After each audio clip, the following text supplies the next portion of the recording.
नमस्कार, आप देख रहे हैं वीएनएम टीवी और न्यूज स्टूडियो से मैं हूं सपना। स्वागत है आप सभी का खबरों की दुनिया में। देश दुनिया शहर जिले से कौन सी अहम और खास खबरें विस्तार से देखिए उससे पहले नजर आज की सुर्खियों पर।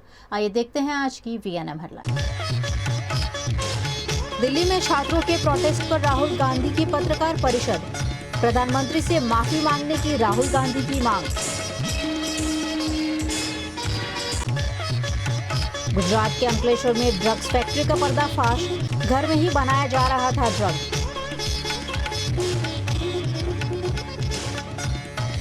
वडोदरा में भी सामने आया जैश ए मोहम्मद कनेक्शन, होटल एम्बेसडर में रुका आतंकी।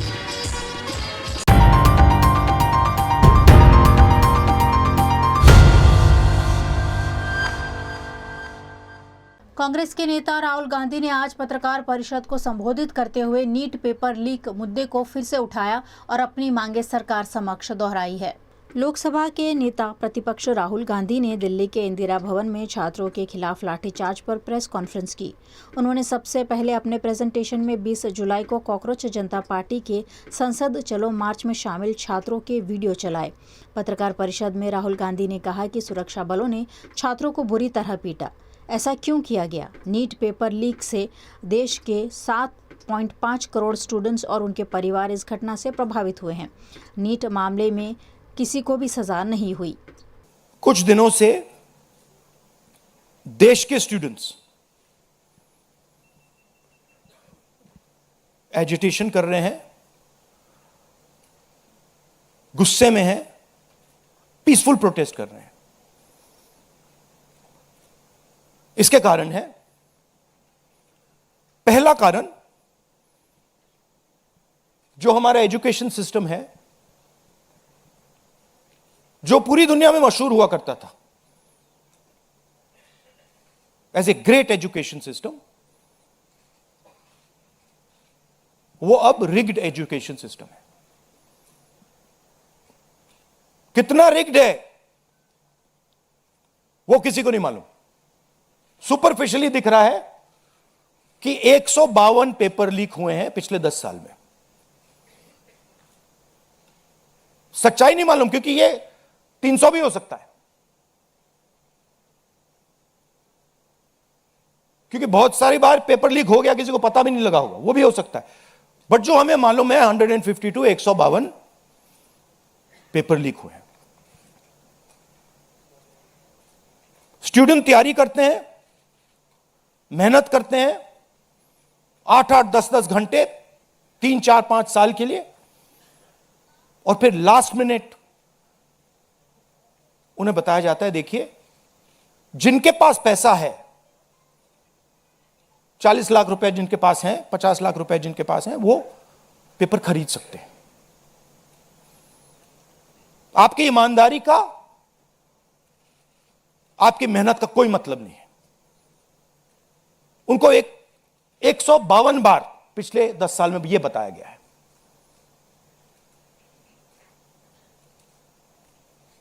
7.5 करोड़ परिवारों को, स्टूडेंट्स और परिवारों को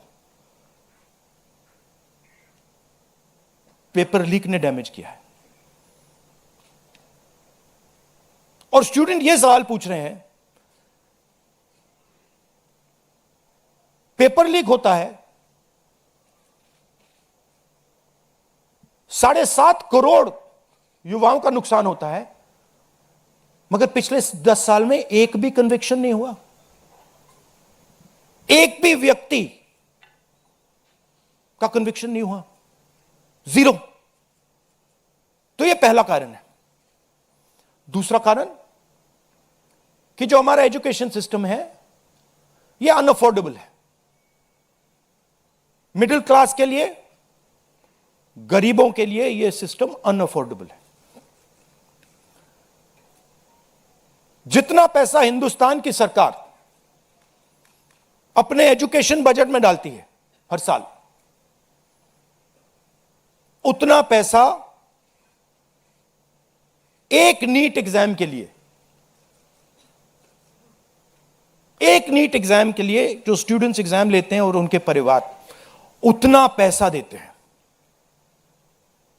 आप सोचिए, सरकार पूरे देश से टैक्स लेती है, जीएसटी, इनकम टैक्स सारा लेती है, और फिर कहती है देखिए ये जो पूरा टैक्स हमने लिया है आपसे, इससे हम 1.4 लाख करोड़ रुपए शिक्षा में डालेंगे। और फिर हिंदुस्तान का एजुकेशन सिस्टम कहता है इन परिवारों से कि आपसे हम 1.32 लाख करोड़ रुपए सिर्फ नीट एग्जाम लेने के लिए लेंगे।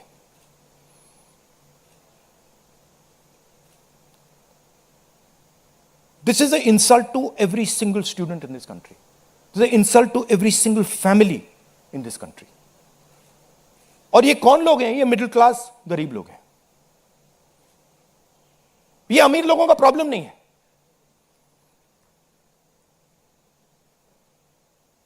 ये कॉर्पोरेट हाउसेस का, अदानी अंबानी का प्रॉब्लम नहीं है।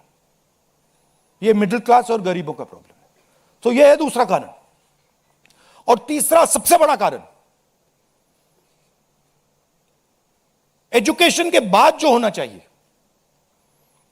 आप इंजीनियर बन गए, डॉक्टर बन गए, लॉयर बन गए, उसके बाद देश की कमिटमेंट होनी चाहिए कि हम आपको जॉब देंगे, रोजगार देंगे, फ्यूचर देंगे। देश का यही मतलब होता है। देश का मतलब होता है कि हम आपको फ्यूचर देंगे, हम आपको एजुकेशन देंगे, हम आपको हेल्थ केयर देंगे। यह फाउंडेशन होता है देश का। और यह देश कहता है कि नहीं, हम आपसे पैसा चोरी करेंगे, हम एजुकेशन सिस्टम को रिग करेंगे, और फिर उसके बाद सारे के सारे दरवाजे हम बंद कर देंगे। एक ही दरवाजा आपके लिए खुला होगा, सरकारी नौकरी, वो भी रिग्ड है। उसमें भी जिसकी जान पहचान है वो घुसेगा, जिसके पास 40 लाख रुपए है वो घुसेगा।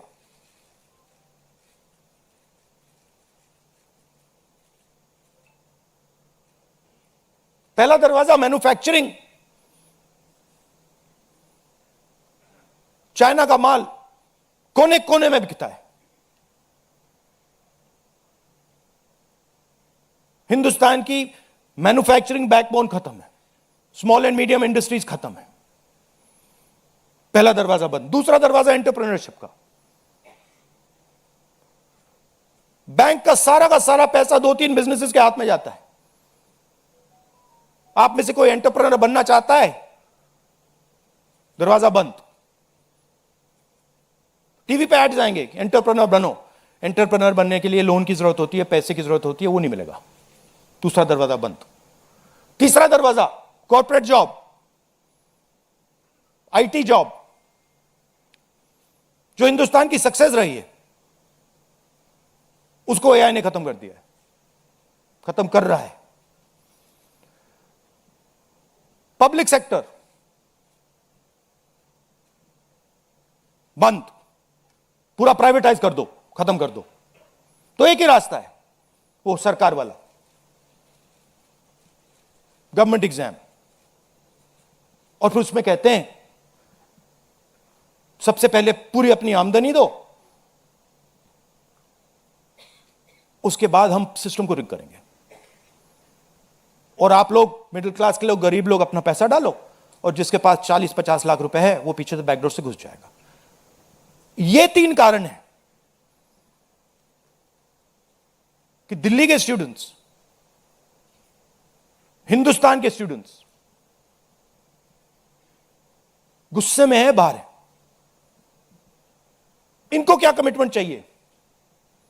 ये कोई ज्यादा नहीं मांग रहे। सबसे पहला कमिटमेंट जो सिंबल है इस चीज का, धर्मेंद्र प्रधान मिनिस्टर, सबसे पहले आप सिंबल को हटाइए। बड़ी बात नहीं है। सुसाइड हुए बच्चों के, 152 पेपर लीक्स हुए। स्टूडेंट्स की पहली मांग यह है, इनको हटाइए। दूसरी मांग, जिन्होंने स्टूडेंट्स पर आक्रमण किया है, जो आपने अभी वीडियो देखा, पूरी सोशल मीडिया पे, मतलब हजारों स्टूडेंट्स पे लाठी चल रही है, राइफल्स पॉइंट हो रही हैं, टांगे तोड़ी जा रही हैं, पैलेट गन से मारा जा रहा है। यह आतंकवादी नहीं है, यह हमारा फ्यूचर है, ये हमारे दुश्मन नहीं है, ये हमारे लोग हैं, हमारा फ्यूचर है। तो इन लोगों पर जिन्होंने वायलेंस किया है, हिंसा की है, इन पर एक्शन होना चाहिए। यह स्टूडेंट्स की दूसरी मांग है। और तीसरी मांग, जो इस पूरे सिस्टम को चलाते हैं, उनको स्टूडेंट से अपोलोजाइज करना चाहिए रिस्पेक्टफुली कि गलती हो गई, जो हुआ वो नहीं होना चाहिए था, आप लोगों को चोट लगी है, हम अपनी गलती मांगते हैं, कोई बड़ी बात नहीं है। तो ये 3 डिमांड्स हैं। We are 100% supporting every single student, and we are fully behind you, and we are going to ensure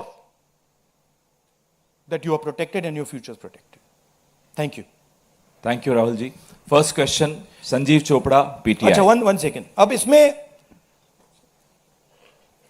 2 चीजें हैं।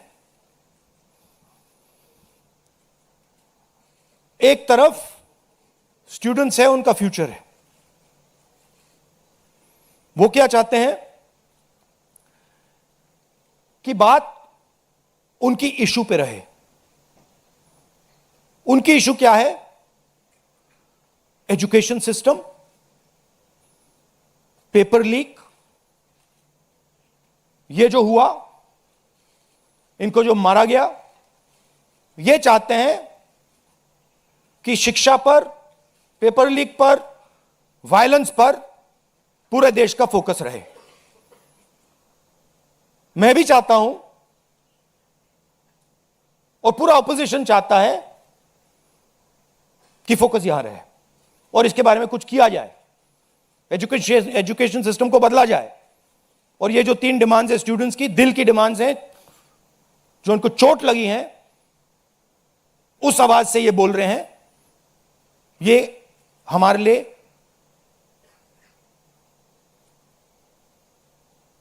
बहुत जरूरी चीज है।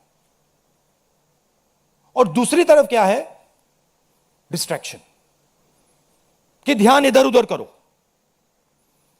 कभी ध्यान उधर ले जाओ, कभी इधर ले जाओ, कभी आगे ले जाओ। 2 फोर्सेस हैं, एक फोर्स डिस्ट्रैक्ट कर रही है और दूसरी फोर्स फोकस करने की कोशिश कर रही है। गुजरात में लगातार बढ़ रही ड्रग तस्करी के बीच अंकलेश्वर के रिहायशी इलाके में चल रही एक कथित होम बेस्ड ड्रग फैक्ट्री का पर्दाफाश हुआ है। भरूच के अंकलेश्वर में नशे के कारोबार के खिलाफ बड़ी कार्यवाही की गई। जानकारी के अनुसार गढ़खोल गांव की भावना फार्म सोसाइटी के एक किराए के मकान में कथित रूप से होम बेस्ड ड्रग फैक्ट्री संचालित की जा रही थी। गुप्त सूचना के आधार पर दिल्ली और सूरत की DRI टीम ने संयुक्त ऑपरेशन चलाकर यहां छापा मारा। प्राथमिक जानकारी के मुताबिक मौके से बड़ी मात्रा में MD ड्रग और ड्रग बनाने में इस्तेमाल होने वाले 2-प्रोमो सहित कई रसायन बरामद होने की चर्चा है। छापेमारी के बाद पूरे इलाके में हड़कंप मच गया। DRI की टीम मौके से सबूत जुटाने के साथ साथ पूरे नेटवर्क और इसमें शामिल लोगों की भूमिका की जांच कर रही है। फिलहाल जब्त किए गए माल और संभावित गिरफ्तारियों को लेकर आधिकारिक जानकारी जारी होनी बाकी है। गुजरात के वडोदरा से एक बेहद चौंकाने वाला खुलासा सामने आया है। आतंकी संगठन जैश-ए-मोहम्मद के संदिग्ध नेटवर्क की जांच अब वडोदरा तक पहुंच गई है। गुजरात ATS की जांच में सामने आया है कि 2 संदिग्ध आतंकी वडोदरा की एक होटल में रुके थे। गुजरात ATS की जांच में आतंकी संगठन जैश-ए-मोहम्मद के नेटवर्क से जुड़ा बड़ा खुलासा हुआ है। पालनपुर से शुरू हुई जांच की कड़ियां अब वडोदरा तक पहुंच गई है। ATS ने बनासकांठा, नवसारी और पाटन समेत कई इलाकों से 13 संदिग्ध आतंकियों को गिरफ्तार किया है। जांच में सामने आया है कि आरोपी अहमद गाजीवाला और इब्राहिम गघा वडोदरा के सयाजीगंज की एम्बेसडर होटल के सर्वेंट क्वार्टर में ठहरे थे। एटीएस की टीम आरोपी अहमद गाजीवाला को साथ लेकर मौके पर पहुंची और जांच पड़ताल की। सूत्रों के अनुसार वडोदरा रेलवे स्टेशन के पास जैश ए मोहम्मद से जुड़ी एक गुप्त बैठक भी हुई थी, जिसमें स्थानीय लोगों को कट्टरपंथी विचारधारा से जोड़ने और सोशल मीडिया के जरिए प्रचार करने पर चर्चा हुई थी। उधर होटल मैनेजर सफवान शाजी ने कहा कि होटल प्रबंधन को आरोपियों की पहचान या उनके आतंकी कनेक्शन की कोई जानकारी नहीं थी। सर 2 जन को लेके नहीं आई थी, आप पहले सर्च करो। एक इंसान को लेके आई थी और वो भी कुछ इधर के लोकेशन मिलते थे, इसके लिए उसको लेके इधर होटल की आए थे। तो होटल के अंदर 5 महीना पहले एक सर्वेंट था जो यहाँ पे जॉब करता था, उसने छोड़ दिया 5 महीने पहले। उसके टच में आया होगा कि भाई थोड़ी देर, खाली 1 घंटा या आधा घंटा फ्रेश होके वो निकल गए। एटीएस की टीम आई, सर्वे किया, कुछ मिला नहीं, इधर कुछ ऐसी गतिविधि नहीं है। इस चीज़ को हम लोग बरोबर केयर लेते हैं, जैसे कोई भी गेस्ट आते हैं तो बरोबर मेंशन करते हैं, पत्रिक पढ़ते हैं, ये करते हैं, ऐसी सब एक्टिविटीज़ करते हैं। ऐसा नहीं कि कुछ नहीं करते। नहीं सर, कुछ नहीं, तो खाली लोकेशन था, उसके रूटीन इंक्वायरी के लिए आए थे, बाकी कुछ नहीं। और उन्होंने जो रूटीन किया उसमें कुछ नहीं था। 1 जन को लेके आया था, 15-20 मिनट का रूटीन था, वो चेक करके फिर निकल गए। आरोपी की बात कर रहा हूँ, आरोपी 1 घंटा या पौने घंटा तक रुका था, फ्रेश होके निकल गया। ये एटीएस की टीम आके उसको पूछा तब पता चला, बाकी हमको भी पता नहीं था। ये अपने आप एक सर्वेंट था जो 5 महीने पहले जॉब करता। एक्चुअली हम लोग आते हैं 8-9 बजे पे आ जाते हैं, एक्चुअली ऑनर ना वो सब। तो उसके पहले जो लड़का था रिसेप्शनिस्ट, वो एक्टिव इंसान है, लेकिन उस दिन लीज पे था। तो उसके दूसरा जो उसकी बदली में था, उसके मन में क्या ऐसा है कि उसको ऐसा लगा कि भाई स्टाफ का कोई मेंबर होगा, इसके लिए उसको जाने दिया था, बाकी कुछ नहीं। और आधे घंटे पौने घंटे में वो फ्रेश होके सही में निकल भी गया था। फिलहाल एटीएस मामले में और सबूत जुटाने में जुटी है और आगे की जांच कर रही है। गुजरात के बच्चों में चांदीपुरा वायरस के मामले लगातार बढ़ रहे हैं। इसी बीच भरूच में भी एक चांदीपुरा वायरस का संदिग्ध मामला सामने आया है। भरूच के झगड़िया से चांदीपुरा वायरस का एक संदिग्ध मामला सामने आने से स्वास्थ्य विभाग सतर्क हो गया है। जानकारी के अनुसार करीब 3 साल की बच्ची को तेज बुखार, उल्टी, दस्त और दौरे आने की शिकायत के बाद तुरंत भरूच सिविल अस्पताल के स्पेशल पीडियाट्रिक्स वार्ड में भर्ती कराया गया। डॉक्टर्स ने बच्ची के सैंपल जांच के लिए प्रयोगशाला भेज दिए हैं। फिलहाल रिपोर्ट का इंतजार किया जा रहा है। बाल रोग विशेषज्ञ डॉक्टर रुशील वसावा के अनुसार बच्ची की हालत फिलहाल स्थिर है और चिंता की कोई बात नहीं है। एहतियात के तौर पर स्वास्थ्य विभाग ने संबंधित गांव में सर्विलेंस बढ़ा दिया है और बीमारी की रोकथाम के लिए आवश्यक कदम उठाए जा रहे हैं। सोमवारे અમારા પાસે એક શંકાસ્પદ ચાંદીપુરાનો કેસ આવેલો હતો ઝઘડિયા તાલુકામાંથી। જેવી જાણ થતા તૈયારીમાં મેડિકલ ટીમ એક્ટિવેટ થઈ ગઈ હતી। તૈયારીમાં બાળકને હોસ્પિટલમાં દાખલ કરવામાં આવી દીધી હતી। જ્યારે બાળક આવ્યું ત્યારે બાળકને તાવ, શરદી, ખાંસી સાથે ઝાડા, ઉલટી અને ખેંચ પણ આવી હતી। બાળકને અહીંયા દાખલ કર્યા પછી હમણાં બાળક સ્ટેબલ છે, તાવમાં પણ રાહત છે, ઝાડા ઉલટીમાં પણ રાહત છે ને ખેંચ આવેલ નથી એના પછી। બાળકના જે જરૂરી રિપોર્ટ્સને મોકલવાના હતા તે અમે ઓલરેડી ગાંધીનગર ખાતે મોકલી દીધેલા છે। હજુ રિપોર્ટ્સ આવવાના બાકી છે, પેન્ડિંગ છે। હાલમાં બાળક ઘણું સારું છે। બીજું જાગૃતિ રૂપે કહેવાનું કે જો ક્યાંય પણ તમારા બાળકને એવું લાગે તાવ આવે છે, ઘણો ઊંચો તાવ છે, ઝાડા ઉલટી છે કે ખેંચ આવે છે તો તૈયારીમાં નજીકના દવાખાને પહોંચવા વિનંતી અને યોગ્ય સારવાર લેવા વિનંતી છે। અને બીજું એ કહેવાનું કે આ જે ચાંદીપુરા નામનો વાયરસ છે તે સેન્ડફ્લાય નામની માખીથી થતો રોગ છે। તો એ જનરલી ઘરની તિરાડ હોય ત્યાં, ઢોરઢાકર હોય ત્યાં વધારે જોવા મળે છે। તો આપણા બાળકોને ત્યાં બને ત્યાં સુધી થોડા ઓછા મોકલવા, લાંબી બાયના કપડાં પહેરાવવા અને રાત્રે સૂતી વખતે ખાસ મચ્છરદાનીને એનો ઉપયોગ કરીને એ કરવું છે। तैयारी में जो आवा कोई पण लक्षण देखाय तो नजीकना हॉस्पिटल में संपर्क करो। पीएनएम न्यूज में आप देख रहे हैं खबरें। वक्त हो चला एक छोटे से अंतराल का, कहीं जाइएगा नहीं, जल्द लौटेंगे कुछ और खास खबरों के साथ। आप देखते रहिए PNM news. For years, Trinity has been turning home buying journeys into beautiful realities, shaping spaces where families thrive and dreams live. And now, we welcome you to a new landmark of elevated living. Welcome to Trinity Heights, where premium style meets absolute affordability, starting from just 60 lakh rupees. Perfectly located on Kalali Talsat Road, connecting you effortlessly to everything you need. Is this the new RUV? Yes, it's the BG RUV 350. First time in India. With 16-inch alloy wheels, a hyperdrive motor for tough roads, and all metal sturdy body. BG Electric presents India's first RUV. नमस्कार and जय Shri Krishna. March ending है और हर कोई अपनी company की balance sheet देखता है कि लास्ट ईयर के कंपेयर में हमने कितना ग्रोथ किया, पर मुनाफे से बड़ी बैलेंस शीट होती है भरोसे और प्रेम की। इसीलिए हम सारा गंडवेकर के लिए सबसे ज्यादा इम्पोर्टेंट है कि हमने हमारे अपनों को क्या दिया और मिलकर हमने कितना ग्रोथ किया। हमारे अपने यानी हमारा संपूर्ण सारा परिवार, जैसे कि सारा के कर्मचारी जो मुस्कुराहट के साथ आपका स्वागत करते हैं, सारा के सप्लायर्स और कारीगर जिनके हाथों से हर गहना तराशा जाता है, सारा के प्रिय कस्टमर्स जो पीढ़ियों से हम पर विश्वास करते हैं। Sara Gandevikar believes in growth with happiness.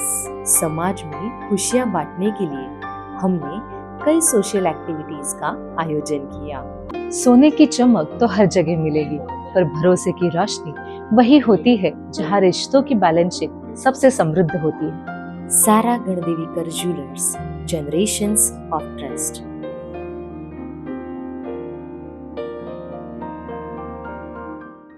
Gujarat में लगातार हो रही भारी बारिश का असर अब रेलवे पर भी दिखाई देने लगा है। वलसाड़ में ट्रैक धंसने से अहमदाबाद मुंबई रेल मार्ग काफी प्रभावित हुआ है। वलसाड़ में लगातार हो रही भारी बारिश के कारण पारडी और उदवाड़ा रेलवे स्टेशनों के बीच ट्रैक का हिस्सा क्षतिग्रस्त हो गया है।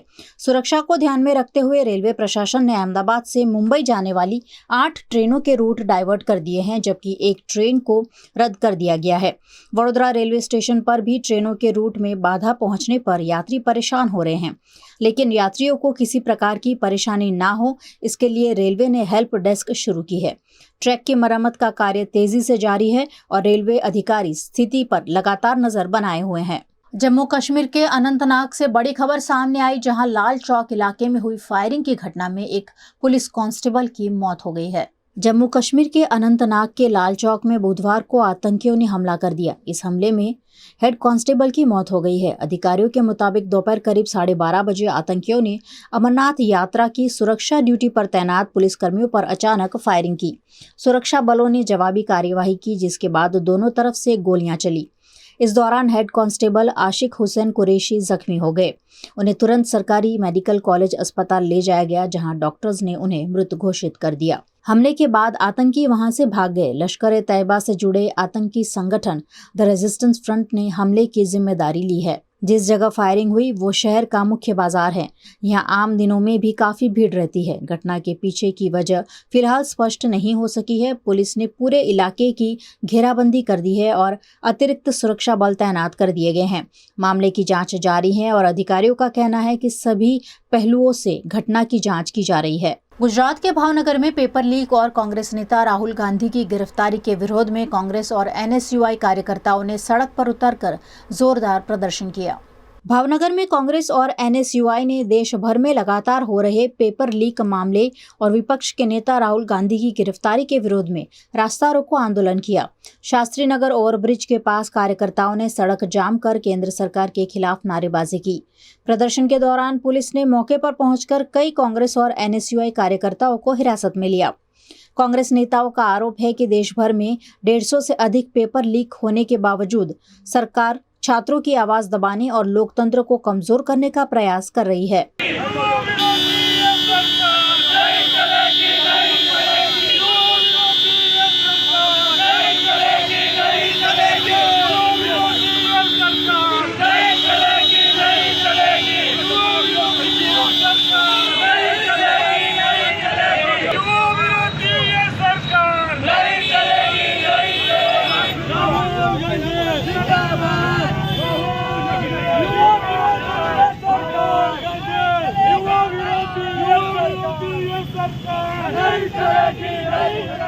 प्रदर्शनकारियों ने चेतावनी दी कि अगर छात्रों और युवाओं की आवाज को दबाया गया तो आने वाले दिनों में आंदोलन और तेज किया जाएगा। છેલ્લા કેટલાય દિવસથી ભારત દેશમાં 154થી વધારે પણ પેપરો લીક થયા છે। તેના વિરોધમાં કોંગ્રેસ પાર્ટી છેલ્લા ઘણા દિવસોથી છાત્રો કે ગુંજ કરીને પ્રોગ્રામ કરતી આવી છે। આજે પણ લોકસભાના વિરોધ પક્ષના નેતા રાહુલ ગાંધીજી દ્વારા પીએમ આવાસની બહાર જ્યારે પ્રદર્શન યોજવામાં આવ્યું ત્યારે તેમની પણ ધરપકડ કરવામાં આવી છે। આ તંત્ર ફક્ત ને ફક્ત લોકશાહી ખતમ કરવા માટે કામ કરી રહી છે। તેના વિરોધમાં આજે ભાવનગર અને સિવાય કોંગ્રેસ દ્વારા રસ્તા રોકો આંદોલન કરવામાં આવ્યું છે અને તેનો સંપૂર્ણ વિરોધ કરવામાં આવ્યો છે કે લોકશાही खत्म करवाना कोई पण प्रयास करશે तो हमें सहन नहीं करिए। गुजरात के वडोदरा में नीट परीक्षा को लेकर छात्रों पर हुए कथित लाठीचार्ज के विरोध में वकील मंडल सड़क पर उतर आया और देश की राजधानी में युवा छात्रों पर बल प्रयोग का विरोध किया।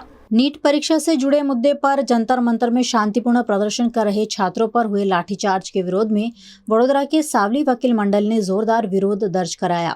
वकील मंडल के पद अधिकारियों और सदस्यों ने प्रांत अधिकारी और मामलतदार को आवेदन सौंपकर इस घटना की कड़ी निंदा की।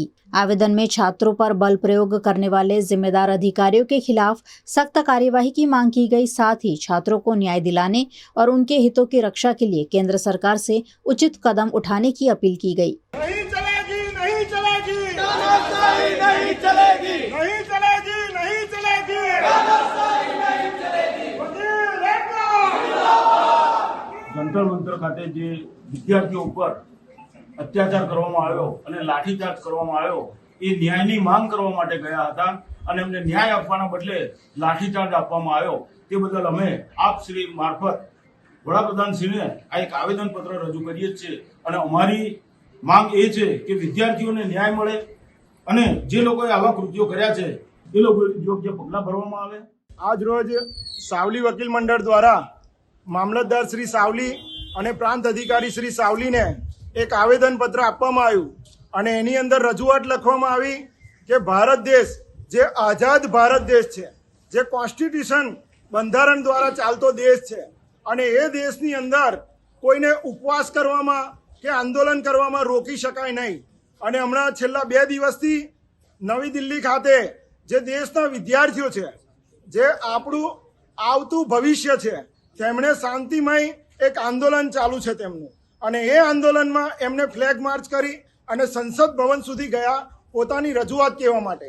એ રજૂઆત કહેવા માટે સંસદ ભવન જતા હતા તે દરમિયાન ત્યાંની સ્થાનિક પોલીસે અને સ્થાનિક પ્રશાસને જે લાઠીચાર્જ એમની ઉપર કર્યો અને અમાનવીય અત્યાચાર કર્યો તે બાબતે અમે સખત વિરોધ નોંધાવીએ છીએ।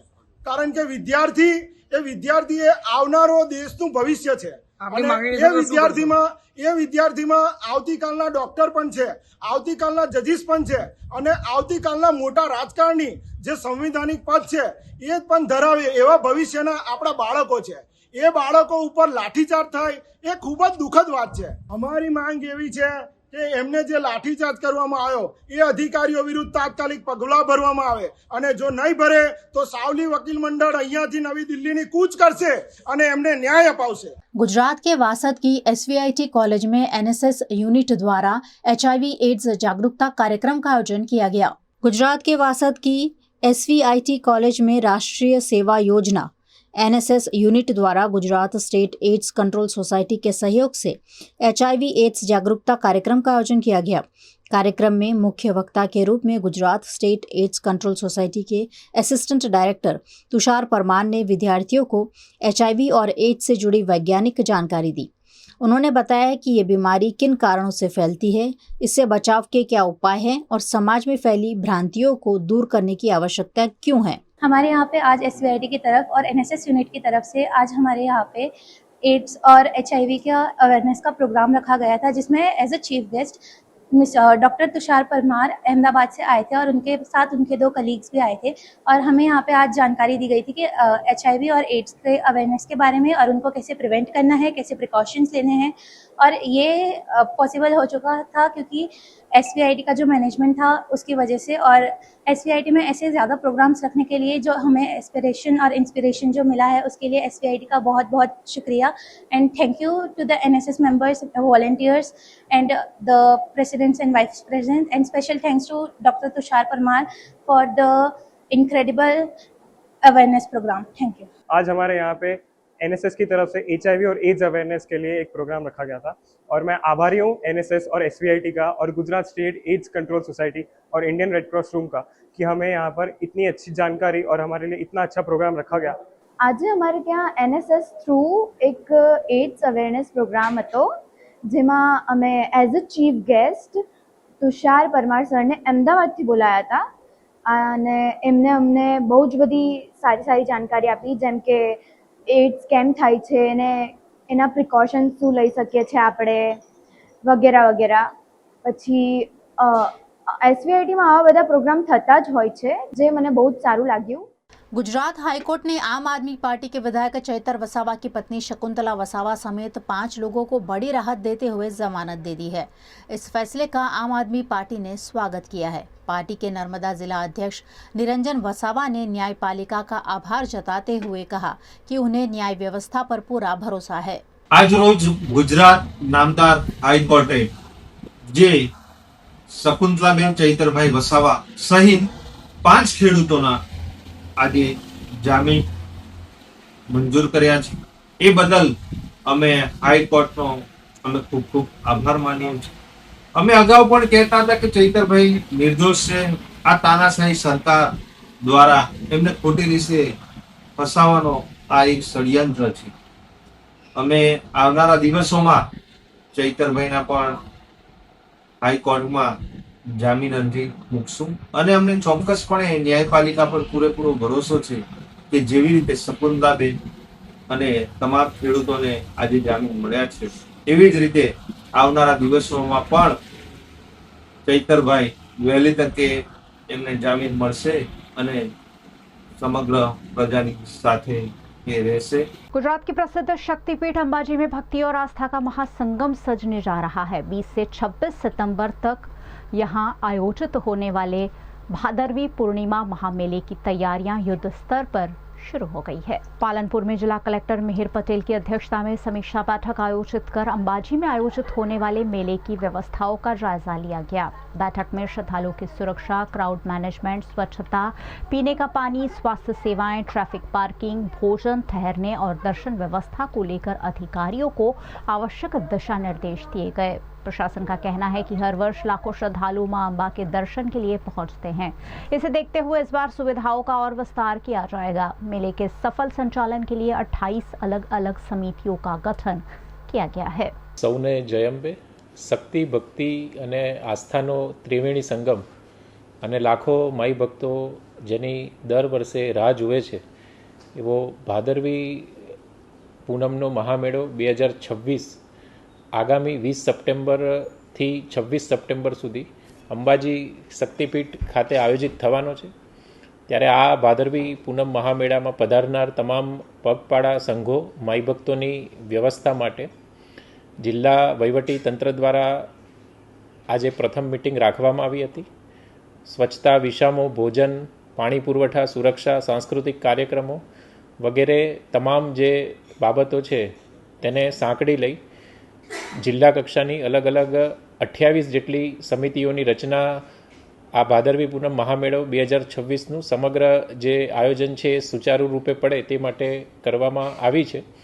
અને આગામી સમયમાં ગુજરાત સરકાર અને પવિત્ર યાત્રાધામ વિકાસ બોર્ડના સહયોગથી જિલ્લા વહીવટી તંત્ર દ્વારા ભાદરવી પૂનમ મહામેળાની જે तैयारियों છે तैयारियों शुरू करवामा આવી છે. PNM न्यूज में आप देख रहे हैं खबरें. वक्त हो चला एक छोटे से अंतराल का, कहीं जाइएगा नहीं, जल्द लौटेंगे कुछ और खास खबरों के साथ. आप देखते रहिए PNM न्यूज.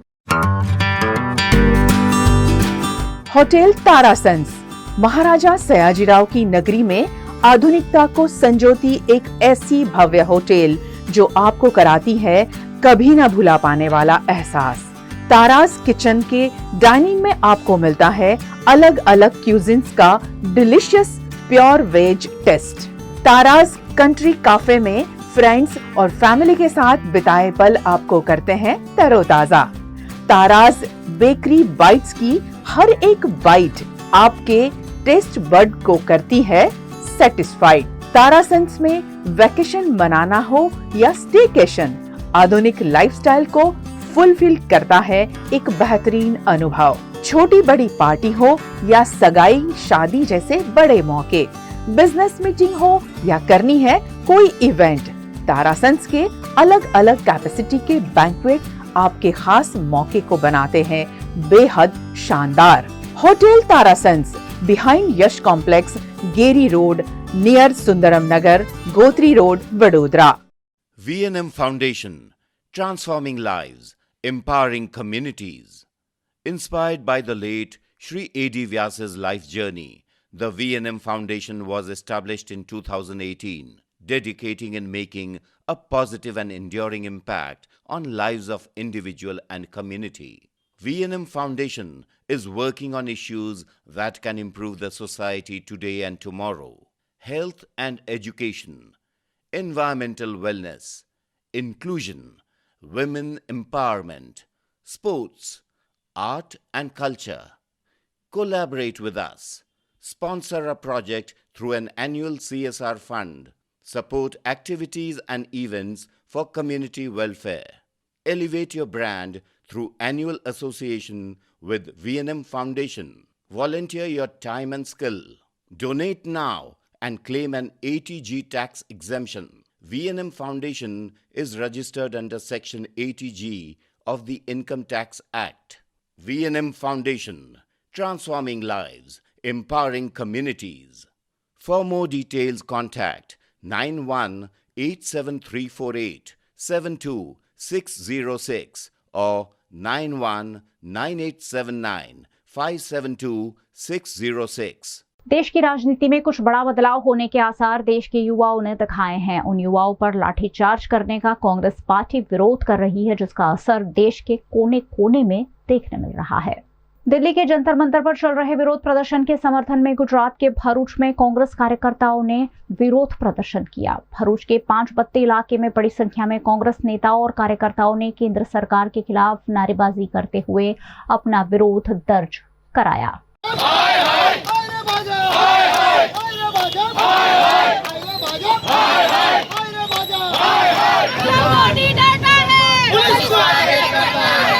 प्रधानमंत्री मोदी राजीनामा दो। प्रधानमंत्री मोदी राजीनामा दो। गृहमंत्री अमित शाह राजीनामा दो। गृहमंत्री अमित शाह राजीनामा दो। तूने क्या किया? युवाओं को बर्बाद किया।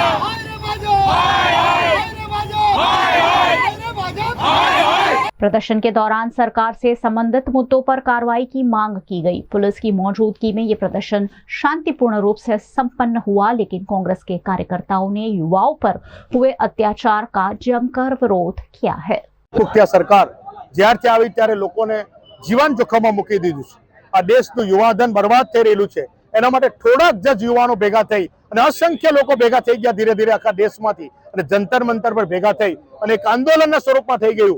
ત્યારે એને કુચલવા માટે આ તાનાશાહની સરકારે ગુજરાતીઓ બે દ્વારા, હું ગુજરાતનો છું, ગર્વ હોય પણ ગુજરાતથી મારું માથું ઝૂકી જાય છે તો ગુજરાતી છું, કારણ કે બે ગુજરાતીઓ દ્વારા જે આ દેશનું યુવા, આ દેશનું ભવિષ્યને આ બેન દીકરીઓને જે રીતે દબાવવામાં આવી, જે રીતે સોશિયલ મીડિયા પર ફોટા અને વિડીયો વાયરલ થયેલા છે, ગમે તેમ રીતે લાઠીચાર્જને કરવામાં આવ્યું, એના વિરોધમાં અમારા ઓપોઝિશન લીડર રાહુલજી અને ખડગેજીએ એની ચર્ચા કરવા માટે સંસદમાં માંગણી કરી તો એક લફ્ઝ પણ ચર્ચા ના કરી શાસક પક્ષે, તો એમના દ્વાર પર ગયા પ્રધાનમંત્રીના અને ત્યાં પણ એવો બહાર ના આવ્યા ચર્ચા કરવા માટે।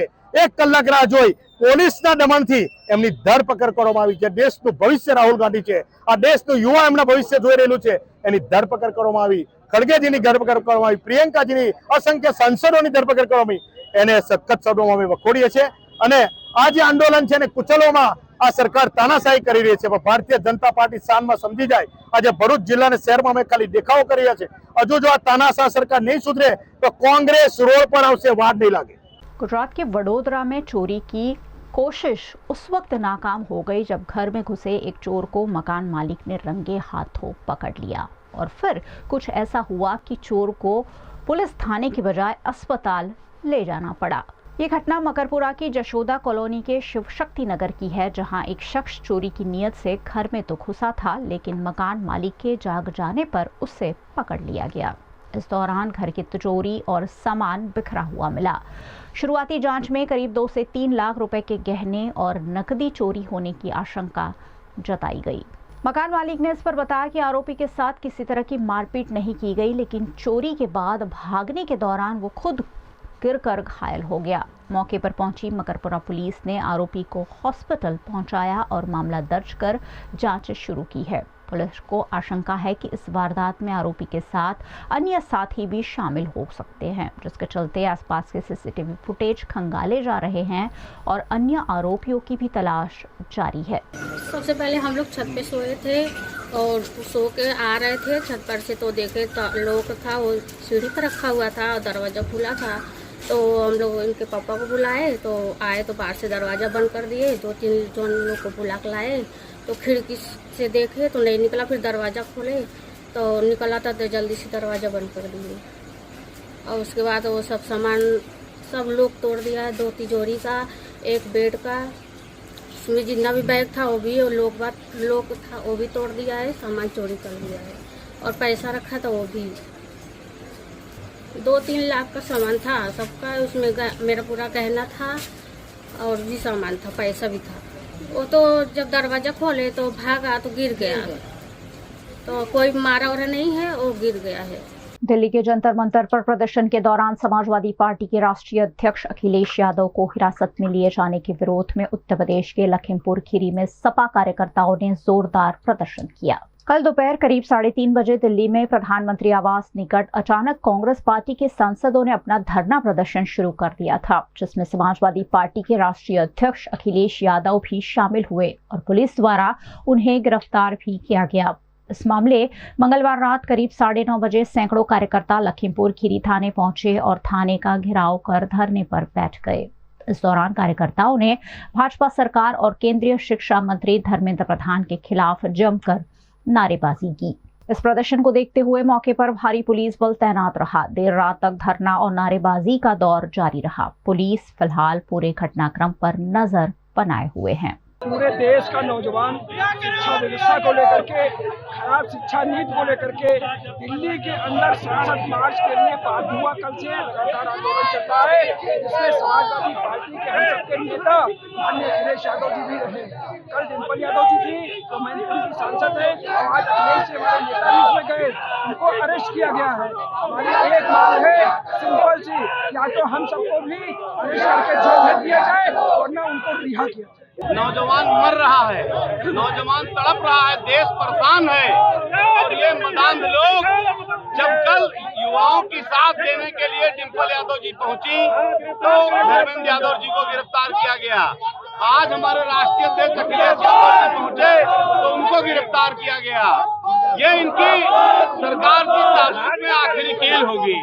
गुजरात की शिक्षा नगरी वडोदरा में कई विदेशी युवक पढ़ाई के लिए आते हैं। ऐसे ही कुछ छात्रों के ड्रिंक और ड्राइव और प्रोहिबिशन के मामले में पकड़े जाने से सनसनी मच गई है। वडोदरा के डभोई में महुड़ी भागोड़ इलाके में देर रात उस समय हड़कंप मच गया जब एक थार कार सड़क पर कथित रूप से लापरवाही और संदिग्ध रूप से दौड़ती हुई नजर आई। स्थानीय लोगों ने फौरन सतर्कता दिखाते हुए कार को रोक लिया और उसमें सवार लोगों को पुलिस के हवाले कर दिया।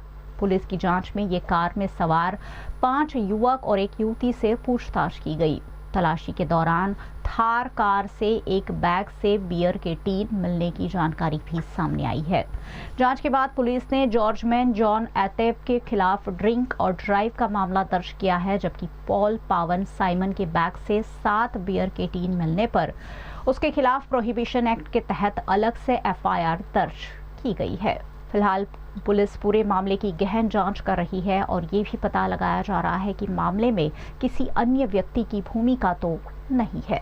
गुजरात के वडोदरा में भारत सरकार के सांख्यिकी और कार्यक्रम कार्यान्वयन मंत्रालय के तहत राष्ट्रीय सांख्यिकी कार्यालय यानी NSSO ने ASI SSE 2026 के लिए सर्विस सेक्टर के उद्योगों हेतु सेल्फ कंपाइलेशन वर्कशॉप का आयोजन किया। वडोदरा के रेसकोर्स के वाणिज्य भवन में राष्ट्रीय सांख्यिकी कार्यालय द्वारा ASI SSE 2026 फैसिलिटेशन कैंप और सेल्फ कंपाइलेशन वर्कशॉप का आयोजन किया गया।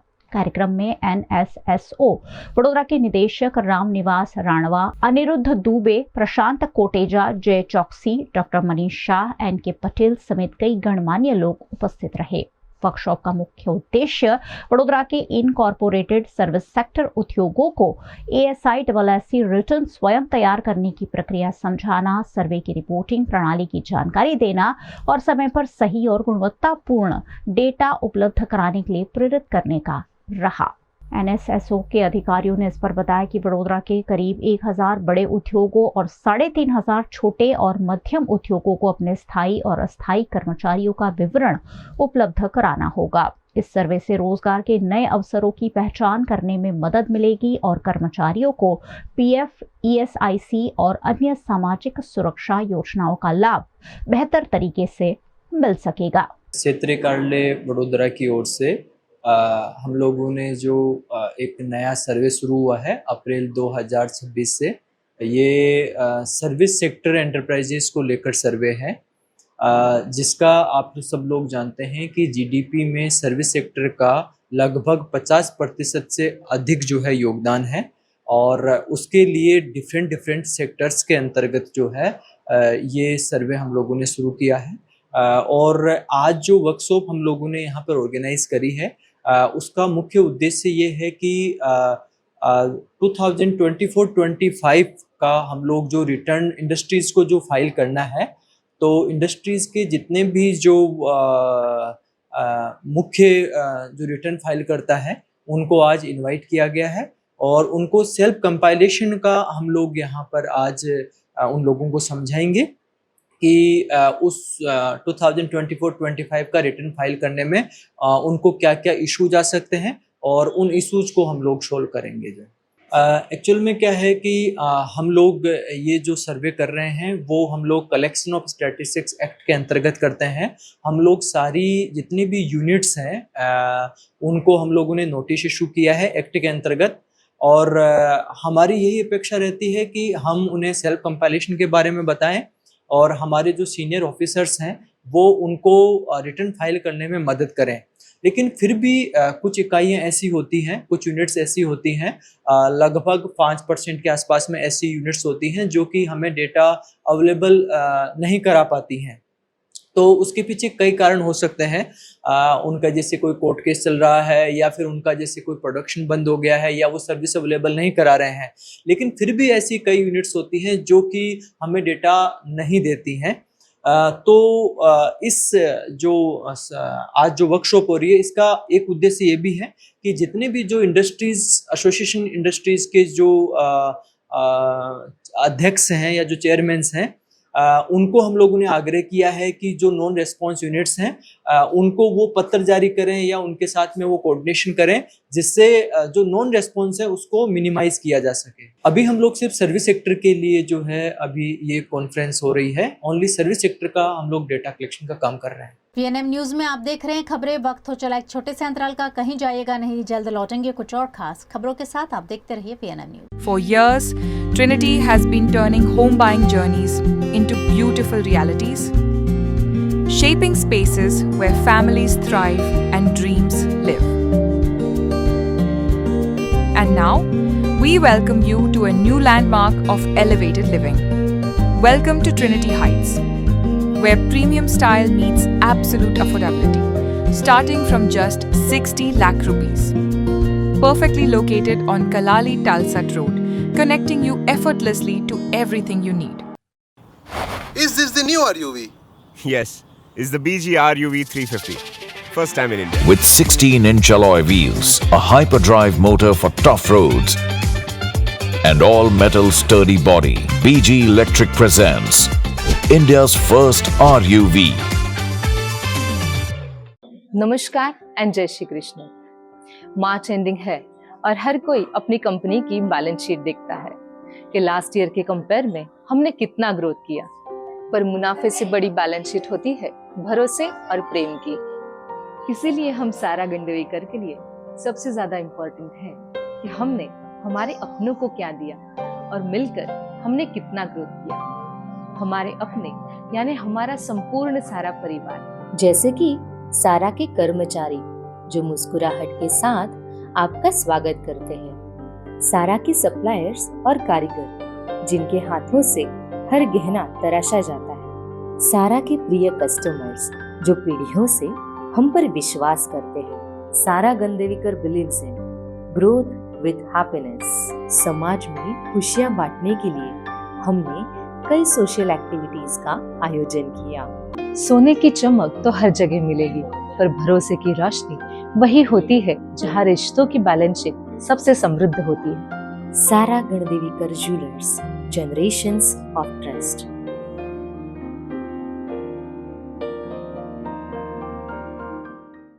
कॉकरोच जनता पार्टी का पिछले 1 महीने से चल रहा आंदोलन अब संसद के पटल पर गूंज रहा है। विपक्षी सांसदों ने आज जोरों शोरों से नीट पेपर लीक और छात्रों के साथ हुई मारपीट का मामला संसद में उठाया। लोकसभा के नेता प्रतिपक्ष राहुल गांधी समेत अन्य विपक्षी सांसद आज काले कपड़े पहनकर संसद पहुंचे। विपक्षी पार्टियां 20 जुलाई के संसद मार्च के दौरान छात्रों पर पुलिस कार्यवाही, पेपर लीक और धर्मेंद्र प्रधान के इस्तीफे की मांग को लेकर लगातार विरोध कर रहा है। संसद के मॉनसून सत्र के दौरान बुधवार को विपक्ष ने कॉकरोच जनता पार्टी के समर्थकों पर पुलिस कार्यवाही के मुद्दे पर हंगामा किया। अखिलेश यादव ने लोकसभा में पूछा कि पुलिस को बेटियों के कपड़े फाड़ने का अधिकार किसने दिया। महोदय, अध्यक्ष महोदय, ये अध्यक्ष महोदय, ये अध्यक्ष महोदय, आपको नहीं बोलने दे रहे। अध्यक्ष महोदय, ये मुद्दा कांग्रेस, समाजवादी पार्टी, बीजेपी का नहीं है। ये मुद्दा युवाओं और छात्र नौजवानों का है। तो आपने इनको बुलवा दिया, क्या समझौता कर लिया आपने? क्या आपने क्यों नहीं बोलने दिया हमें? अध्यक्ष आपको मैंने बोलने के लिए कहा, 1 मिनट प्लीज। नहीं, आपने समझौता क्यों कर लिया फिर? हम लोग का बात भी अखिलेश जी, नहीं, छात्र नौजवान क्या केवल? अखिलेश जी 1 मिनट। नहीं अध्यक्ष महोदय, ये पक्ष ठीक नहीं है अध्यक्ष महोदय। ये युवा छात्र नौजवान हम सब के हैं, हम सब लड़ रहे हैं उनके लिए, हम सब लड़ रहे हैं उनके लिए। और जब छात्रों की नहीं सुनी जाएगी तो सड़कों पे आएंगे। और जो सरकार ने व्यवहार किया है, इस्तीफा तो क्या है? इस्तीफा तो जब चाहेंगे तब मंत्री ले लेंगे, सदन के बाद ले लेंगे। लेकिन सवाल ये, जो छात्रों के साथ व्यवहार हुआ है, उनके हाथ तोड़े, सर तोड़ा, उनके कपड़े फाड़े, क्या बेटियों के कपड़े फाड़ेंगे आप? हम और राहुल जी थे। अध्यक्ष महोदय, हम मजबूरी में गए हैं प्रधानमंत्री के आवास पर। अगर आप सुन लेते हैं यहाँ पर तो हम नहीं जाते। क्या प्रधानमंत्री स्टेटमेंट नहीं दे सकते हैं? युवाओं के लिए आप बाहर बोल सकते हैं, सदन में क्यों नहीं बोल सकते हैं आप? लोकसभा में कांग्रेस सांसद केसी वेणुगोपाल ने कहा कि विपक्ष की मांग बिल्कुल स्पष्ट है कि केंद्रीय शिक्षा मंत्री धर्मेंद्र प्रधान इस्तीफा दे। जवाब में संसदीय कार्य मंत्री किरेन रिजिजू ने कहा कि सरकार पिछले 3 दिनों से लगातार नीट पेपर लीक के मुद्दे पर चर्चा की पेशकश कर रही है। The entire nation is paining now. The way in which the government of India brutally deal with the students who are agitating against Dharmendra Pradhan. Sir, one point. मेरा point है sir.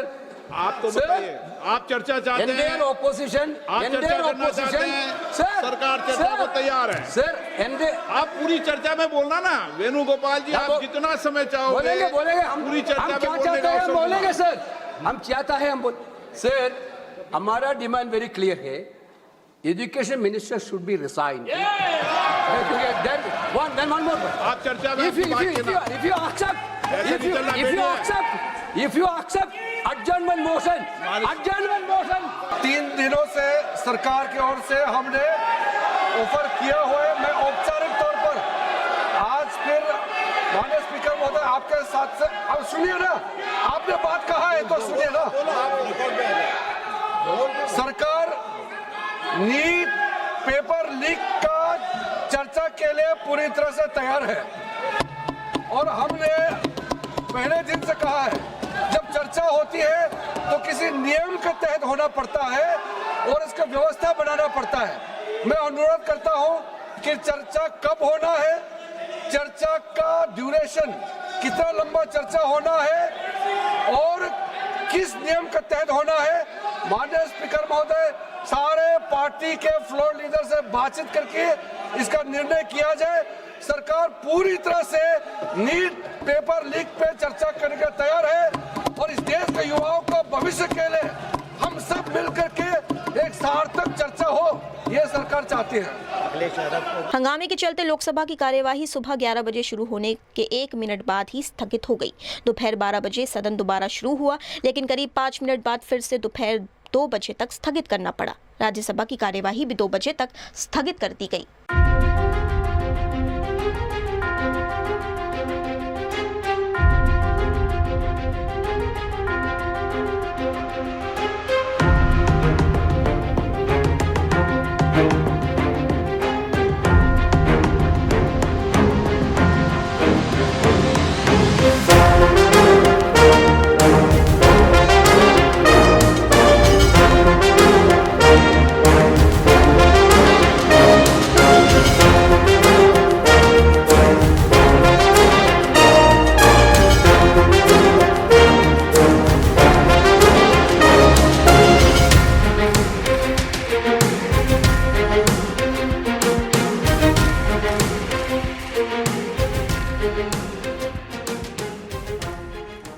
कॉकरोच जनता पार्टी द्वारा दिल्ली के जंतर मंतर पर एक protest शुरू हुआ, जिसके बारे में हम बहुत ही अच्छी तरह से जानते हैं। नीट पेपर लीक के मामले को लेकर देश भर में छिड़ी ये बहस अब एक गंभीर मुद्दा बनती जा रही है। एक तरफ छात्रों का भविष्य और दूसरी तरफ ये प्रोटेस्ट, जिसमें कई सारे लोग शामिल हो रहे हैं और अपना पॉइंट ऑफ व्यू सामने रख रहे हैं। कभी स्टूडेंट्स के वीडियोस वायरल होते हैं तो कभी पुलिस के। ऐसे में जो ग्रुप है वो डिवाइड हो चुका है सोशल मीडिया पर कि स्टूडेंट्स सही हैं या सरकार सही है। ये बहस हम आए दिन देखते जा रहे हैं। संसद चलो मार्च, जिसके कुछ वीडियोस वायरल हुए जो आप इस वक्त स्क्रीन पर देख पा रहे होंगे, जहां पर लड़कियों के साथ में पुलिस इनएप्रोप्रिएट तरीके से पेश आती नजर आ रही है। पुलिस लड़कियों पर डंडे चला रही है और उन्हें बहुत ही बुरी तरह से वहां से हटाया जा रहा है। ऐसे में यह सवाल खड़ा होता है कि आखिर ये कितना सही है, क्योंकि हम जितना जानते हैं हमें पता होता है कि फीमेल पुलिस का वहां होना बहुत ज़रूरी है, लेकिन इस रिगार्डिंग और कितने लॉज हैं जो यहाँ पर भंग हो रहे हैं। इस प्रोटेस्ट में ऐसे कौन से लॉज हैं, ऐसे कौन से कानून हैं जिनका उल्लंघन हो रहा है, इसके बारे में आज से समझने के लिए ये वीडियो आपके सामने लेकर आई हूँ। इस वक्त मैं मौजूद हूँ वडोदरा के जाने माने एडवोकेट कौशिक भट्ट के ऑफिस में, और यहाँ पर हम उनके साथ में सीधे सीधे जानने की कोशिश करेंगे कि ये जो पूरा प्रोटेस्ट चल रहा है इसमें कौन सही कौन गलत, इसके बारे में बात नहीं करेंगे, लेकिन जो लॉज हैं, कितने लॉज का उल्लंघन हो रहा है और कौन कौन से तरह के लॉज इसके लिए बने हैं, इसके बारे में अच्छे से समझने की कोशिश करेंगे। सबसे पहले सर आपका स्वागत करती हूँ, बहुत बहुत शुक्रिया हमारे साथ में जुड़े हैं आप। और जो मैंने बात कही कि जो फीमेल के साथ में जिस तरह से पुलिस पेश आ रही है, सबसे पहले वहीं से शुरुआत करूंगी कि जो वीडियो हम देख रहे हैं, पुलिस जो फीमेल्स के साथ में इनअप्रोप्रिएट तरीके से उन्हें टच कर रही है या डंडे उन पर चला रही है, इसके रिगार्डिंग कैसे लॉज बने हुए हैं, क्या एक्शन हो सकता है? सुप्रीम कोर्ट का एक जजमेंट भी आया हुआ है कि अगर कोई लेडी को पुलिस को अरेस्ट भी करना है तो without the help of a women constable उसको अरेस्ट भी नहीं कर सकते। अगर इंट्रोगेशन के इन्वेस्टिगेशन के लिए भी पुलिस स्टेशन में बुलाना है तो वहाँ पे कोई महिला अधिकारी की हाजिरी होना आवश्यक है। अरेस्ट भी करना है तो महिला ही उसको अरेस्ट कर सकती है। मैंने तो अभी वीडियो देखा नहीं है, लेकिन जिस तरह से आप बात कर रहे हो उस हिसाब से जो अगर लगता है कि अगर मेल पुलिस वालों ने लड़कियों के साथ ऐसी जो व्यवहार किया है वो इलीगल है and they can be punish also for this. मतलब पुलिस के ऊपर भी केस हो सकता है ना कि इस तरह से? 100% हो सकता है। लड़कियों के साथ में जब भी इस तरह को कोई कुछ बदसलूकी होती है तो अक्सर छेड़खानी का केस आम इंसान पर लग जाता है, तो क्या ऐसे मामले में पुलिस के लिए भी कुछ ऐसे लॉज होते हैं कि छेड़खानी का केस लड़कियां कर सकती हैं? इट डिपेंड्स का क्या हुआ है उस पर सब आधारित है। ऐसा नहीं है कि हर बार आप मॉलेस्टेशन का कुछ केस कर सकते हो, लेकिन सब जो ऐसा कुछ वीडियो है कि जहाँ कोई मेल पुलिस वाला किसी फीमेल को डंडा मार रहा है तो उसमें वो केस कर सकते हो, लेकिन मॉलेस्टेशन का हर बार केस होना ऐसा ज़रूरी नहीं। इसी बीच एक और वीडियो भी हमने देखा जहाँ पर स्टूडेंट्स बैरिकेड्स तोड़कर जा रहे हैं, उनको प्रोटेस्ट के लिए जब रोका जा रहा था, और कुछ पुलिस के साथ में भी, पुलिस वालों के साथ में भी स्टूडेंट्स ने मारपीट की है, तो इसमें स्टूडेंट्स कितने सही हो सकते हैं, इनके रिगार्डिंग क्या लॉस है? See to protest something is not an offence, but yes जो पुलिस वाले जो है जो उनको रोक रहे थे, अगर उन पर उन स्टूडेंट्स ने अटैक किया है तो वो एक ऑफेंस माना जाता है। मतलब इसमें स्टूडेंट्स के ऊपर केस होने की संभावना है? जो अगर पुलिस चाहे तो उन पर भी केस कर सकती है, तो option police officer from performing his duty. ये सारी जो वारदात हुई है, जो सारा पूरा केस हुआ, इसमें कुछ स्टूडेंट्स के भी वीडियो सामने आए हैं जहां पर स्टूडेंट्स के सर से खून निकल रहा है, जिसमें आरोप है कि जो प्रोटेस्ट कर रहे हैं उन्हें रोकने के लिए पुलिस वालों ने उन पर लाठीचार्ज किया है, जिस रिगार्डिंग उनको ये सब जख्म आए हैं। तो क्या ये लॉ के अंदर आता है कि पुलिस ये कर सकती है जब रोकना हो? नहीं, रोकना तो उनको रोक सकती है, लेकिन मारना वो तो जो कर रहे हैं वो गैरकानूनी है, और पुलिस वालों के सामने भी केस हो सकता है इस मामले में, क्योंकि अगर कोई प्रोटेस्ट कर रहा है उसको आप रोकना चाहते हो तो आप रोक सकते हो, लेकिन मारना वो गलत बात है, उस पर केस हो सकता है। अक्सर जब इस तरह की वारदात हमारे सामने आती है, इस तरह के केसेस जब हमारे सामने आते हैं, तो दो ग्रुप हमेशा डिवाइडेड नज़र आते हैं। कई सारे कमेंट्स, कई सारे लोग स्टोरीज रखते हैं और किसी एक पक्ष का साथ देते नज़र आते हैं। लेकिन इस बीच कौन सही कौन गलत और देश में जो कानून बना है इसे किस तरह से पालन किया जा रहा है, कितना इसे निभाया जा रहा है, ये भी बहुत बड़ा सवाल हो जाता है। और जो कानून बनाए गए हैं उसके अंतर्गत अगर कुछ चीजें हो रही हैं तब तक वो चीजें सही है, चाहे वो प्रोटेस्ट हो चाहे सरकार अपना काम कर रही हो। और इसीलिए ये वीडियो आपके सामने में लेकर आई ताकि आपका जो माइंड है, आपका जो कंफ्यूजन है वो क्लियर हो सके कि इस मामले में स्टूडेंट्स की कितनी गलती है और कितनी गलती सरकार की तरफ से हो रही है या पुलिस की तरफ से हो रही है। और उम्मीद करती हूँ कि ये कंफ्यूजन आपकी क्लियर हो गई हो ताकि आप इसे और भी ज़्यादा लोगों के साथ में शेयर कर सकें और उन्हें भी समझा सकें कि जो जंतर मंतर का प्रोटेस्ट हो रहा है वो कितना गंभीर है और वहाँ पर क्या सही और क्या गलत चीज़ें होती नजर आ रही हैं। क्या आपकी कंपनी में काम करने वाले कर्मचारियों का पूरा रिकॉर्ड सरकार के पास है? अगर नहीं तो अब तैयार हो जाइए, क्योंकि सरकार ने एक ऐसा सर्वे शुरू किया है जो आने वाले समय में रोजगार, उद्योग और सरकारी नीतियों की तस्वीर बदल सकता है। वडोदरा समेत गुजरात के 6 जिलों में शुरू हुआ ये सर्वे आखिर क्या है, कंपनियों से कौन कौन सी जानकारी मांगी जा रही है और आम कर्मचारियों को इससे क्या फायदा होगा, आइए समझते हैं इस स्पेशल रिपोर्ट में। नमस्कार, मैं हूं राजीव व्यास और आप देख रहे हैं VNM टीवी की स्पेशल रिपोर्ट। देश की अर्थव्यवस्था में सर्विस सेक्टर सबसे बड़ा योगदान देता है। भारत की जीडीपी का करीब 55% हिस्सा इसी सेक्टर से आता है। लेकिन हैरानी की बात यह है कि इस सेक्टर में काम करने वाले कर्मचारियों का सटीक डेटा सरकार के पास उपलब्ध नहीं है। यही वजह है कि नेशनल सैंपल सर्वे ऑफिस यानी NSO ने वडोदरा समेत गुजरात के 6 जिलों में एक बड़ा सर्वे शुरू किया है। इस सर्वे में वडोदरा, भरूच, दाहोद, पंचमहल, नर्मदा और महिसागर जिले शामिल हैं। शुरुआती चरण में करीब 1000 बड़े उद्योगों और 3500 से ज्यादा यूनिट्स को अपनी जानकारी देनी होगी। इस यूनिट्स को ये बताना होगा कि वो क्या उत्पादन या सेवा देते हैं, उनके यहाँ कितने परमानेंट और कितने टेम्पररी या कॉन्ट्रैक्ट एम्प्लॉयज काम करते हैं। इस सर्वे में real estate, trading, health care, media and entertainment, export, import, tourism और ट्रांसपोर्ट जैसे कई बड़े सेक्टर शामिल किए गए हैं। पहली बार GST डेटा का इस्तेमाल सैंपल सर्वे के साथ किया जा रहा है, यानी कंपनियों द्वारा GST में दी गई जानकारी और NSO सर्वे में दी गई जानकारी का मिलान किया जाएगा। इसका उद्देश्य टैक्स जांच करना नहीं, बल्कि देश के उद्योग और रोजगार की सही तस्वीर तैयार करना है। हालांकि इस नई प्रक्रिया के बाद कई उद्योगों में भ्रम की स्थिति भी बनी हुई है। कई कंपनियों को लग रहा है कि कहीं ये डेटा इनकम टैक्स या पेनल्टी के लिए तो इस्तेमाल नहीं होगा, लेकिन NSO ने साफ किया है कि इस सर्वे का मकसद सिर्फ स्टैटिस्टिकल एनालिसिस और पॉलिसी मेकिंग है। कंपनियों द्वारा दी गई जानकारी पूरी तरह कॉन्फिडेंशियल रखी जाएगी। इस सर्वे से आम लोगों को क्या फायदा होगा, ये सवाल भी सबके मन में जरूर आता है। तो सबसे पहला फायदा बता देते हैं। सरकार को ये पता चलेगा कि किस सेक्टर में रोजगार की सबसे ज्यादा संभावनाएं हैं और कहां कर्मचारियों की कमी है। दूसरा फायदा कि जो लोग कॉन्ट्रैक्ट या टेम्पररी आधार पर काम करते हैं उनका डेटा सामने आने से भविष्य में उन्हें PF, SIC और सोशल सिक्योरिटी जैसी योजनाओं का लाभ मिलने की संभावना बढ़ सकती है। तीसरा फायदा, अगर सरकार के पास सही डेटा होगा तो भविष्य में MSME, सर्विस सेक्टर और उद्योगों के लिए बेहतर सब्सिडी, इंसेंटिव और नई पॉलिसीज बनाई जा सकेंगी।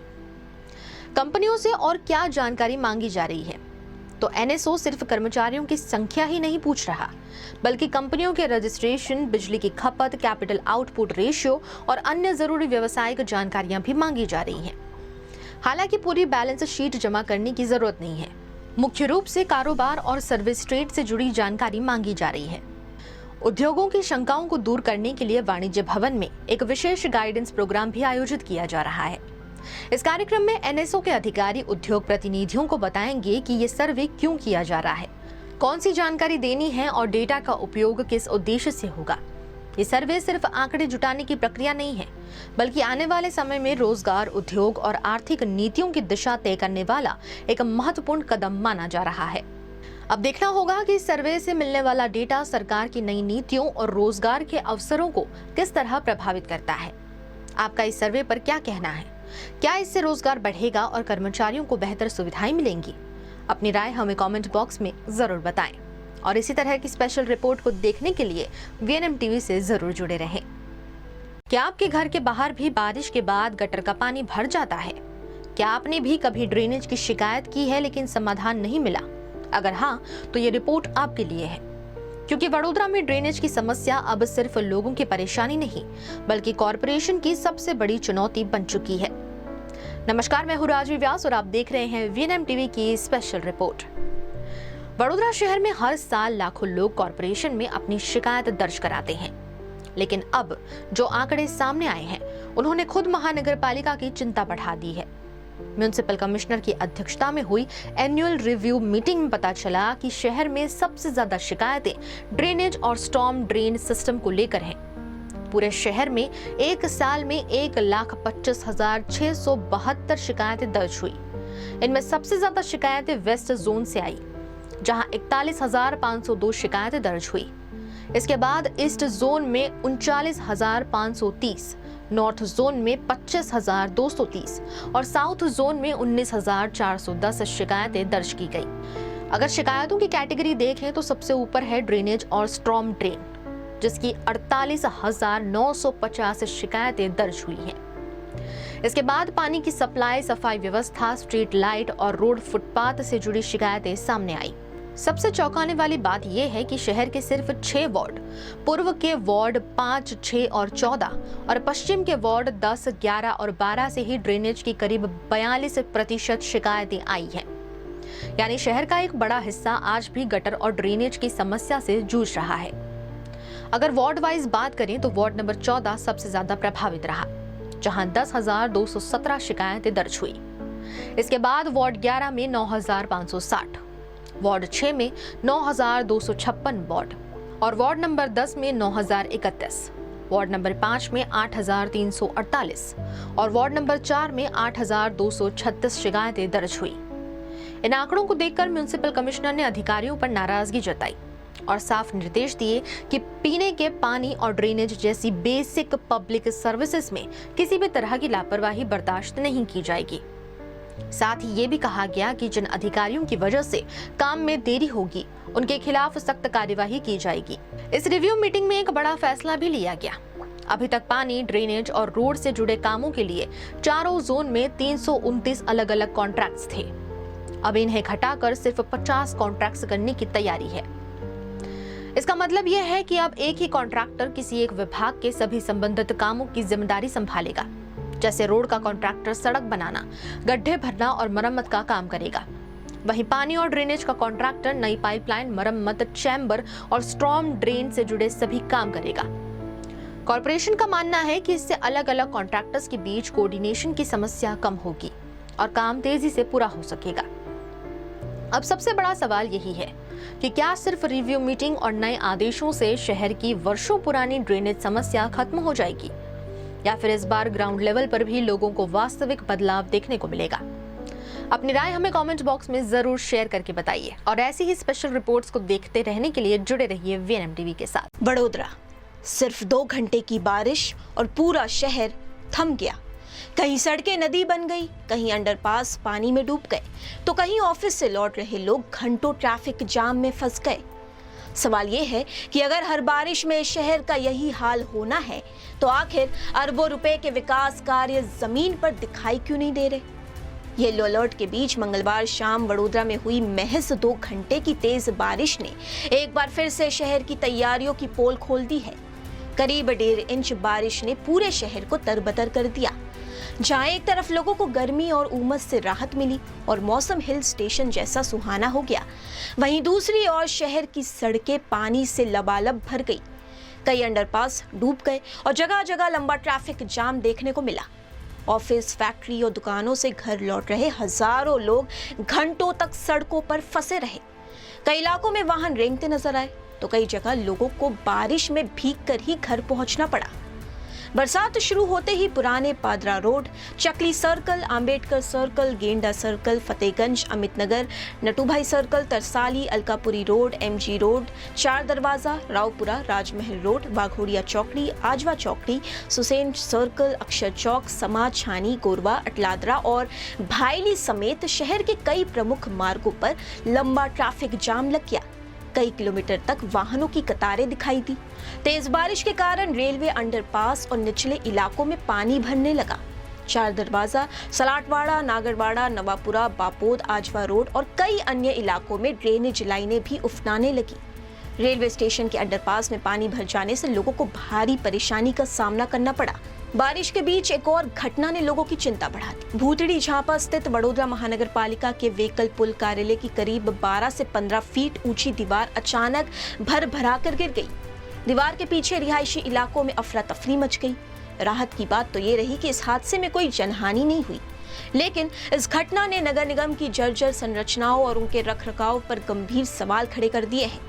हालांकि बारिश से मौसम जरूर खुशनुमा हो गया है। लंबे समय से गर्मी और उमस झेल रहे शहरवासियों को राहत मिली। अधिकतम तापमान भी करीब 2.6 डिग्री गिरकर 30.6 डिग्री सेल्सियस दर्ज किया गया। वहीं किसानों के लिए भी ये बारिश राहत लेकर आई है। धान, मक्का, कपास, तुअर और अन्य खरीफ फसलों के लिए इस बारिश को लाभदायक माना जा रहा है। मौसम विभाग ने 22 से 25 जुलाई तक वडोदरा समेत आसपास के क्षेत्रों में गरज चमक के साथ बारिश की संभावना जताते हुए येलो अलर्ट जारी किया है। साथ ही प्रशासन ने लोगों से सावधानी बरतने की अपील भी की है। बारिश ने जहां मौसम को खुशनुमा बनाया, वहीं एक बार फिर से वडोदरा की ड्रेनेज व्यवस्था, ट्रैफिक मैनेजमेंट और शहरी इंफ्रास्ट्रक्चर की हकीकत भी सामने ला दी। सवाल यही है कि हर साल पहली तेज बारिश के साथ अगर शहर की रफ्तार थम जाती है तो आखिर स्मार्ट सिटी के दावों को जमीन पर उतारने की जिम्मेदारी कौन निभाएगा? इस पर आप क्या सोचते हैं? हमें कमेंट करके जरूर बताइएगा। नमस्कार। वडोदरा शहर में बाहर खाना खाने से पहले ये खबर जरूर देखिए, क्योंकि अब आपकी एक फोटो किसी होटल, रेस्टोरेंट या स्ट्रीट फूड स्टॉल पर कार्यवाही की वजह बन सकती है। जैसे शहर में हर गली में खाने पीने के ठिकाने बढ़ रहे हैं, वहीं अब खाने की गुणवत्ता पर निगरानी रखने की जिम्मेदारी सिर्फ प्रशासन की नहीं बल्कि हर ग्राहक की भी होगी। अगर आपको किसी होटल, रेस्टोरेंट, ढाबे या स्ट्रीट फूड स्टॉल पर बासी खाना परोसा जाता है, भोजन में मिलावट दिखाई देती है या रसोई में गंदगी, मक्खियां, कॉकरोच और चूहे नजर आते हैं, तो अब सिर्फ सोशल मीडिया पर वीडियो वायरल करने की जरूरत नहीं है। अब आपकी एक शिकायत सीधे कार्यवाही तक पहुंच सकती है। भारतीय खाद्य सुरक्षा एवं मानक प्राधिकरण यानी कि FSSAI ने food safety connect mobile app को अपडेट किया है। इस डिजिटल पहल का उद्देश्य हर नागरिक को खाद्य सुरक्षा अभियान का हिस्सा बनाना है, ताकि मिलावटी, बासी और अस्वच्छ भोजन बेचने वालों पर तुरंत कार्यवाही की जा सके। वडोदरा में हर दिन हजारों लोग होटल, रेस्टोरेंट और स्ट्रीट फूड स्टॉल पर भोजन करते हैं। ऐसे में खाने की गुणवत्ता और स्वच्छता सबसे बड़ा सवाल बनती जा रही है। अब यदि किसी एस्टैब्लिशमेंट में गंदगी, अस्वच्छ रसोई, खराब भोजन या कर्मचारियों द्वारा बिना स्वच्छता नियमों का पालन किए खाना बनाया या परोसा जाता है, तो ग्राहक मौके पर ही फोटो लेकर ऐप के जरिए शिकायत दर्ज करा सकते हैं। शिकायत सीधे संबंधित क्षेत्र के फूड सेफ्टी अधिकारी के डिजिटल डैशबोर्ड पर पहुंचेगी, जिससे कार्यवाही की प्रक्रिया पहले से अधिक तेज और पारदर्शी होगी। इस पहल से जहां ग्राहकों को अपने अधिकारों का नया डिजिटल हथियार मिला है, वहीं होटल, रेस्टोरेंट और फूड स्टॉल संचालकों पर स्वच्छता और गुणवत्ता बनाए रखने का दबाव भी बढ़ेगा। वडोदरा महानगर पालिका में 12 फूड सेफ्टी अधिकारी 19 वार्डों में निगरानी की जिम्मेदारी संभाल रहे हैं।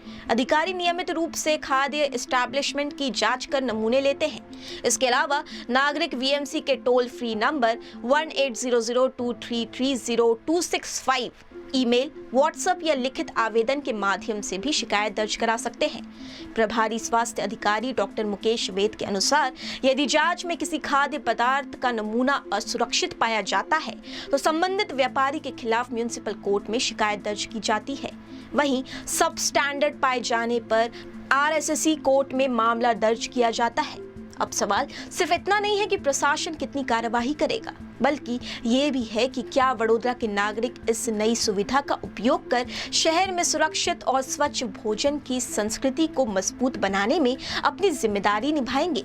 क्योंकि अब फूड सेफ्टी की निगरानी सिर्फ अधिकारियों की नहीं बल्कि हर जागरूक ग्राहक की भी होगी। इस पर आप क्या सोचते हैं, हमें कमेंट करके जरूर बताइएगा।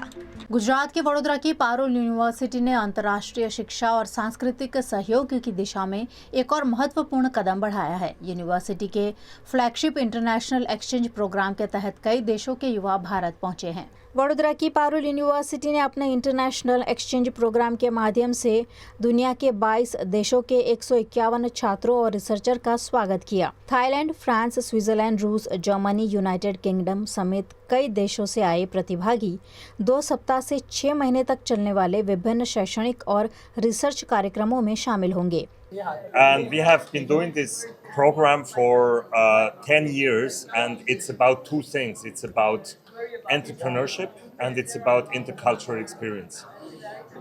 The scheme is the following. We have Parul University with their entrepreneurship incubator. So you have Indian students who pursue an entrepreneurial project, and we come with our Swiss students, business students, but also engineering students. And for 2.5 weeks, they join the Indian teams and work together with them side by side and contribute to bringing these projects further. So that's the basic idea. They have a joint goal, they have a joint submission to do, they will be graded on the same work. So for 2.5 weeks, they're one team. It's a bit a simulation of what you can have later when you are working in a company and your company works together with an Indian company and you have this international team. So this is basically this experience.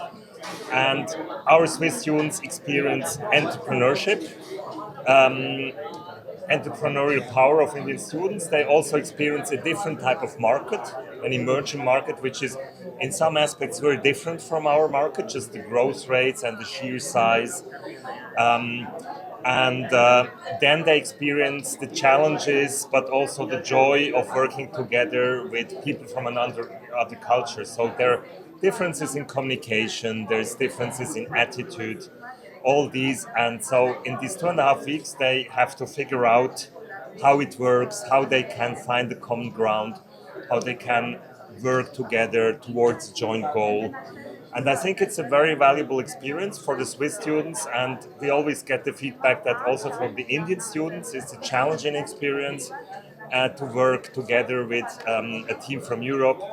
ये पहल वैश्विक साझेदारी, innovation और सांस्कृतिक आदान प्रदान को नई दिशा देने का प्रयास है। पारुल यूनिवर्सिटी का मोर देन 120 पार्टनर यूनिवर्सिटीज़ है डिफरेंट कंट्रीज़ में, जैसे कि US, UK, Canada, New Zealand, Australia and Europe में भी 17 कंट्रीज़ के साथ हम पार्टनरशिप रखते हैं।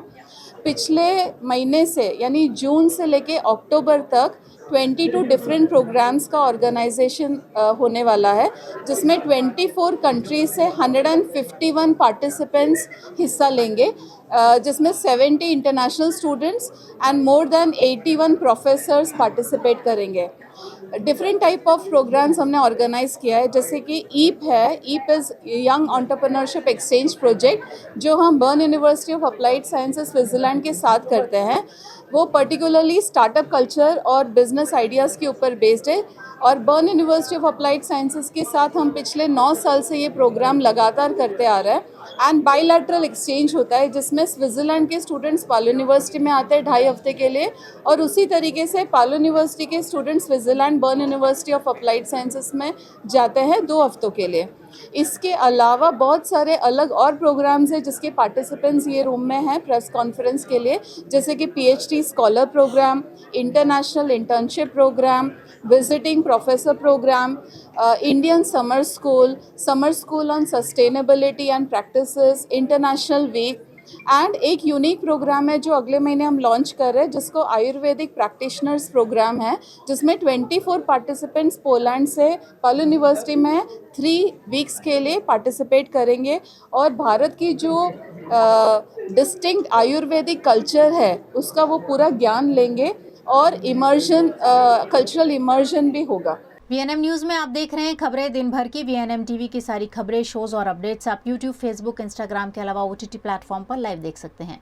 आप डेली हंट, जियो टीवी, वोडाफोन टीवी और जियो टीवी के चैनल नंबर 647 पर लगातार देख सकते हैं खबरें और शोज। तो देखते रहिए VNM टीवी। मुझे दीजिए इजाजत, नमस्कार।